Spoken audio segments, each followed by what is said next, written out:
Eduverse Applied Schools هي أول شركة بتقدم محتوى تقني تطبيقي بنسبة تصل ل 80% في مجالات مختلفة ومطلوبة بقوة في 2030.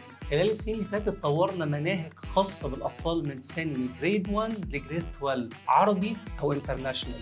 هدفنا فيها ان يكونوا جاهزين لوظائف المستقبل من هم 18 سنه. عملنا مناهج في الاي اي، في البروجرامينج، في السايبر سيكيورتي، في البيزنس والانتربرينور شيب. هدفنا في كل منهج ان الطالب يتاهل لتراكين. التراك الاول ان يكون مؤهل لمجموعه من الوظائف المطلوبه في العالم، في الوطن العربي وخارجه. الحاجه الثانيه ان يكون مؤهل ان هو ياخد شهاده عالميه من شركه شغاله في المجال زي IBM، جوجل، مايكروسوفت، او حتى في مجال البيزنس انه يقدر يعمل ميني MBA وهو 18 سنه. في كل مجال من الاربعه بيقدر يتاهل لشهاده زي السايبر سيكيورتي بنأهله ان هو ياخد شهاده اسمها CEH Certified Ethical Hacker من هواوي او ساسكو. يقدر يكون مؤهل لشهاده من مايكروسوفت اسمها MTI. يقدر يكون مؤهل للميني MBA لو هو مهتم بتراك البزنس. يكون مؤهل لشهاده AI Specialist من IBM. وعشان نكتشف شغف الاولاد عملنا AI Passion Test بنطبقه من جريد 1 لجريد 12. هدفنا فيه ان كل واحد يدرس المجال المناسب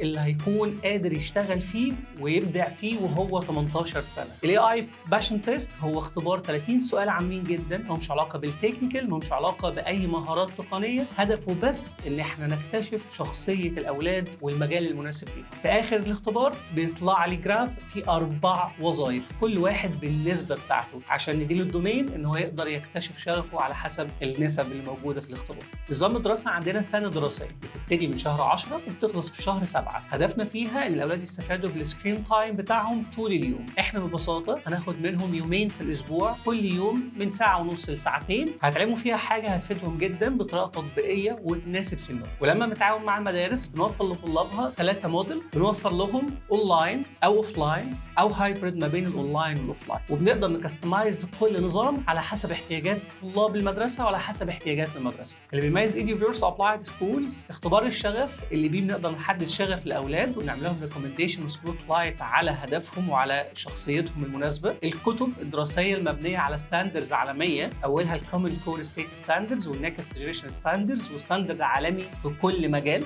كمان طرق التدريس عندنا مبنيه على ان يضيف متعه وادد فاليو للاولاد في نفس الوقت. بنستخدم الجيمفيكيشن والبروجكت بيز ليرنينج والاكتيفيتي بيز ليرنينج المناسب لكل سنه. فطريقه الشرح من جريد 1 لجريد 3 تختلف عن 4 ل 6، تختلف عن 7 ل 9 وهكذا. كمان طريقه اعداد المدرسين، احنا عندنا المدرسين في الاساس مهندسين ليهم خبره في المجال واسعه، خبره سوق العمل، ثم كمان بنديهم دبلومه تاهيل تربوي عشان يبقى مدرس قادر يوصل المعلومه بالطريقه المناسبه لكل شخصيه ولكل ايج. كمان عندنا LMS Learning Management System بتحصل عليه كل الحصص، بيكون عليه الحصه لايف ثم مسجله، ثم كمان عليه الكتب بيكون عليها كل الستاتستكس والريبورتس وكمان الدرجات والحضور والانصراف والبيهيفير بتاع الطالب اثناء العام الدراسي كله. LMS بيكون ليه اكونت للبيرنت، اكونت للستودنت، واكونت للمدرسه. فلو انت صاحب مدرسه مهتم تاد فاليو حقيقيه لطلابك وتجهزهم لوظائف المستقبل وتعمل كمان بزنس كويس جدا من الموضوع وكمان تحقق سايد بزنس كمان لمدرستك، احنا في Eduverse Applied Schools جاهزين نساعدك بكستمايزد بلان وكريكولمز ليك ولطلابك. وعشان اكيد انت مهتم